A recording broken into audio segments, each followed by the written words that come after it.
Good morning everyone. Welcome to KD current affairs. I hope आप सब बिल्कुल अच्छे होंगे। आज है 26 अप्रैल 2024। 26 अप्रैल 2024 के जितने भी मोस्ट इम्पॉर्टेंट करंट अफेयर्स प्रश्न बन सकते हैं, आज हम उन्हें डिस्कस करेंगे। यदि आप हमारे चैनल पर पहली बार आ रहे हैं तो केडी करंट अफेयर्स को लाइक एंड सब्सक्राइब ज़रूर करें। आइए चलते हैं हम अपने अगले सेशन की तरफ। Stockholm International Peace Research Institute के अनुसार 2023 में रक्षा पर सर्वाधिक खर्च करने वाला चौथा देश कौन है? आपका आंसर हो जाएगा भारत।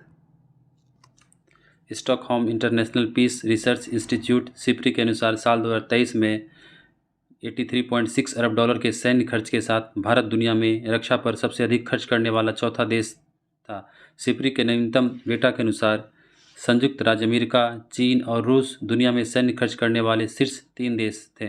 रिपोर्ट के अनुसार यूक्रेन 2023 में 8वां सबसे बड़ा सैन्य खर्च करने वाला देश बन गया है और सर्वाधिक आयात करने वाला देश अपना भारत है, प्रथम स्थान पर। मूव करते हैं अपने अगले प्रश्न पर।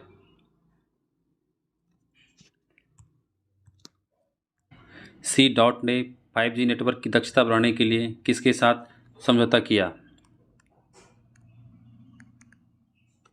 आपका आंसर हो जाएगा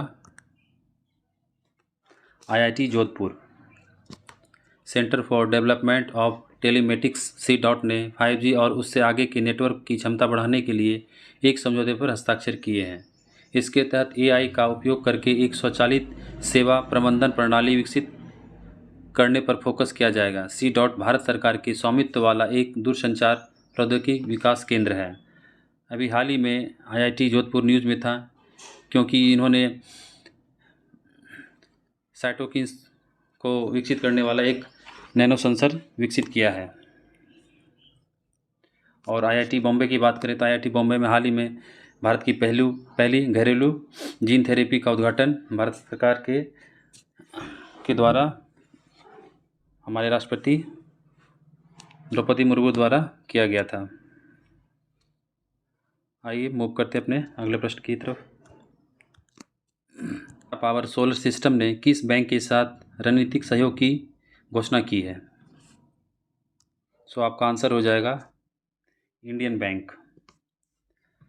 भारत की प्रमुख सौर ऊर्जा कंपनी और टाटा पावर की पूर्ण स्वामित्व वाली सहायक company Tata power solar system ने अग्रणी बैंक इंडियन बैंक के साथ एक रणनीतिक सहयोग की घोषणा की है। इसका उद्देश्य प्रधानमंत्री सूर्य घर मुफ्त बिजली योजना के तहत वित्त पोषण समाधान प्रदान करके आवासीय उपभोक्ताओं के बीच सोलर रूफ सिस्टम को बढ़ावा देना है। आइए देखते हैं अपना अगला सवाल क्या है। हमारा अगला प्रश्न है, प्रबोवो सुबियांतो को किस देश के नए राष्ट्रपति के रूप में नियुक्त किया गया है? आपका आंसर होगा इंडोनेशिया। प्रबोवो सुबियांतो को इंडोनेशिया के नए राष्ट्रपति के रूप में नियुक्त किया गया है। इससे पहले वह देश के रक्षा मंत्री थे। सुबियांतो अक्टूबर में जोको विडोडो का स्थान लेंगे। इंडोनेशिया में राष्ट्रपति का कार्यकाल 5 वर्ष का होता है और राष्ट्रपति को दोबारा चुना जा सकता है। सेनेगल की बात करें तो सेनेगल के राष्ट्रपति कौन बने हैं अभी? बसीरो डी मायोफे। मिस्र के अब्दुल अल सीसी बने हैं। आयरलैंड के कौन बने हैं प्रधानमंत्री? आयरलैंड के प्रधानमंत्री बने हैं साइमन हैरिस। और इंडोनेशिया में अभी हाल ही में एक ज्वालामुखी विस्फोट हुआ जिसका नाम था माउंट राउंग, और वहाँ और भी ज्वालामुखी माउंट मेरापी। आइए मूव करते हैं अपने अगले प्रश्न की तरफ। हमारा अगला प्रश्न है, तीरंदाजी विश्व कप 2024 का आयोजन कहाँ किया जा रहा है? आपका आंसर हो जाएगा चीन। तीरंदाजी विश्व कप 2024 का आयोजन चीन के शंघाई शहर में किया जा रहा है। तरुणदीप राय, धीरज देवरा और प्रवीण जाधव की भारतीय तिकड़ी ने पुरुष रिकवर फाइनल में पहुंचकर पदक पक्का कर लिया। वहीं ज्योति सुरेखा वेंडम स्टेज में महिलाओं के कंपाउंड क्वालिफिकेशन राउंड में दूसरे स्थान पर रही। 3 बार की ओलंपिक खिलाड़ी दीपिका कुमारी तीरंदाज विश्व कप में भारतीय चुनौती पेश करेंगे। भारत ने इस महीने की 23 से 28 तारीख के बीच होने वाले विश्व कप के पहले चरण के लिए 8 पुरुष और 8 महिलाओं की 16 सदस्यीय तीरंदाजी टीम को भेजा है। दीपिका कुमारी मार्च महीने में भारत की तीरंदाजी चयन स्पर्धा में शीर्ष पर रही। उज्बेकिस्तान की बात करें तो हाल ही में वहाँ एशियाई कुश्ती चैंपियनशिप का आयोजन किया गया, जिसमें भारत ने कुल 9 पदक जीते। आइए मूव करते हैं अपने अगले प्रश्न की तरफ। आईसीसी पुरुष T20 विश्व कप 2024 का ब्रांड एम्बेसडर किसे नियुक्त किया गया है? सो आपका आंसर हो जाएगा उसेन बोल्ट। 9वां आईसीसी पुरुष T20 विश्व कप भागीदारी के मामले में सबसे बड़ा T20 विश्व कप होगा। पहली बार T20 वर्ल्ड कप में 20 रिकॉर्ड का हिस्सा लेंगे। वेस्टइंडीज और संयुक्त राज्य अमेरिका 1 से 9 29 जून 2024 तक विश्व कप की संयुक्त मेजबानी करेंगे।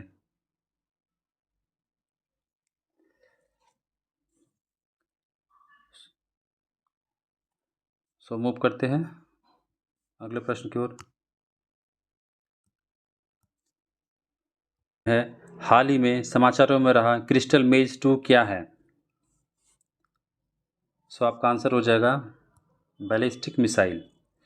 भारतीय इंडियन वायुसेना इंडियन एयरफोर्स ने हाल ही में क्रिस्टल मेज 2 मिसाइल का सफल परीक्षण किया है, जिसे रॉक्स के नाम से भी जाना जाता है। इजराइल से उत्पन्न यह हवा से प्रक्षेपित माध्यम दूरी की बैलिस्टिक मिसाइल लंबी दूरी के रडार और वायु रक्षा प्रणालियों जैसे उच्च मूल्य वाली स्थिर और स्थानांतरित करने योग्य संपत्तियों को लक्षित करने के लिए डिजाइन किया गया है। यह 250 किलोमीटर से भी अधिक की रेंज के साथ अपने पूर्ववर्ती क्रिस्टल भूलभुलैया 1 की तुलना में विस्तारित स्टैंड ऑफ रेंज क्षमताओं का दावा करता है। भेदन या विस्फोट विखंडन वारहेड के विकल्पों के साथ यह जीपीएस और स्वीकृत वातावरण में प्रभावी है। आइए देखते हैं अगला प्रश्न। हाल ही में किस देश ने रवांडा सुरक्षा शरण और आप्रवासन विधेयक पारित किया? सो आपका आंसर हो जाएगा यूनाइटेड किंगडम। यूनाइटेड किंगडम ने रवांडा सुरक्षा शरण और आप्रवासन विधेयक पारित किया, जिसमें छोटी नावों के माध्यम से अवैध प्रवेश को रोकने के लिए कुछ शरण चाहने वालों को रवांडा में निर्वासित करने की अनुमति दी गई है। 2022 में पूर्व प्रधानमंत्री बोरिस जॉनसन द्वारा प्रस्तावित यह विधेयक प्रवासी सुरक्षा को बढ़ाने वाली एक संधि का अनुसरण करता है। रवांडा में प्रशिक्षण के लिए प्रवासियों को निर्वासित करने वाली उड़ानें 10 से 12 सप्ताह में शुरू होने वाली है, जो यूके की आवर्जन नीति में यह एक महत्वपूर्ण कदम है। यूनाइटेड किंगडम के प्रधानमंत्री कौन है? ऋषि सुनक। अभी हाल ही में यूनाइटेड किंगडम और यूएसए के बीच में एआई को लेकर एक एआई टेस्टिंग सिक्योरिटी टेस्टिंग को लेकर एक समझौता हुआ है। आइए मूव करते हैं अगले प्रश्न की तरफ। विश्व टीकाकरण सप्ताह 2024 का विषय क्या है? सो आपका आंसर हो जाएगा सभी के लिए लंबा जीवन।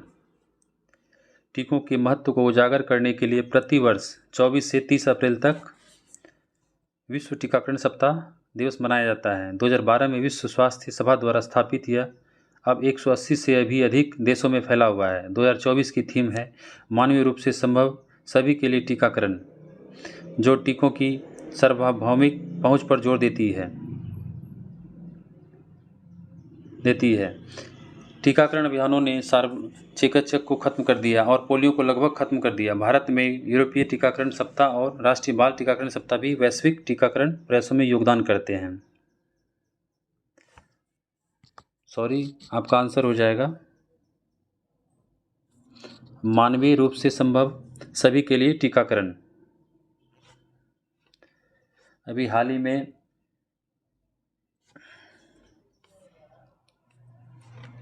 आइए देखते हैं अपना अगला प्रश्न। अभी हाल ही में नाइजीरिया द्वारा मेनिंजाइटिस को लेकर MEN-C5 में एक टीकाकरण अभियान चलाया जा रहा है, जिसमें वैक्सीन को सभी को दिया जाएगा। आइए देखते हैं अपना अगला प्रश्न क्या है। हमारा अगला प्रश्न है, हाल ही में पृथ्वी दिवस मनाने के लिए भारत की सबसे बड़ी जलवायु घड़ी क्लाइमेट क्लॉक कहाँ स्थापित की गई है? सो आपका आंसर हो जाएगा नई दिल्ली। वैज्ञानिक और औद्योगिक अनुसंधान परिषद CSIR नई दिल्ली ने पृथ्वी दिवस के अवसर पर आयोजित एक समारोह के हिस्से के तहत मंगलवार को पृथ्वी दिवस के अवसर पर नई दिल्ली के रफ़ी मार्ग स्थित CSIR मुख्यालय भवन में भारत की सबसे बड़ी जलवायु घड़ी स्थापित और एक्टिव की। हैदराबाद, जयपुर और भुवनेश्वर की बात करें तो यहाँ हाल ही में भारत सरकार द्वारा परमाणु घड़ी स्थापित किया गया है। हैदराबाद की बात करें तो हैदराबाद में हाल ही में वैश्विक आध्यात्मिक सम्मेलन का आयोजन किया गया। जयपुर की बात करें तो जयपुर में हाल ही में गुलाल गोटा पर्व मनाया गया। आइए मूव करते हैं, देखते हैं अपना अगला प्रश्न क्या है।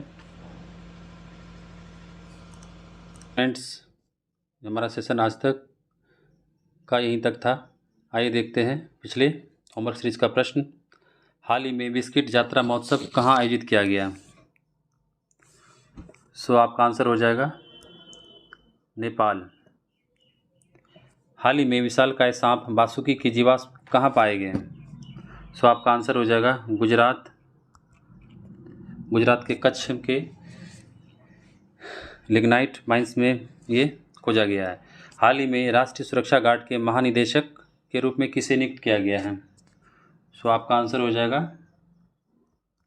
नलिन प्रभात। भारतीय नौसेना के अगले प्रमुख के रूप में किसे नियुक्त किया गया है? सो आपका आंसर हो जाएगा DK Tripathi, Dinesh Kumar Tripathi.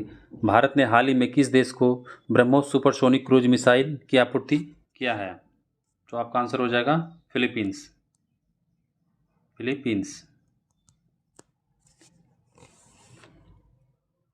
So friends, देखते हैं अब अपने आज का होमवर्क सीरीज का प्रश्न।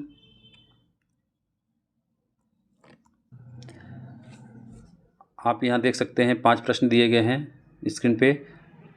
आप इनके आंसर कमेंट बॉक्स में ज़रूर करें। आपको आज का सेशन कैसा लगा? आई होप आप एंजॉय किए होंगे आज का सेशन।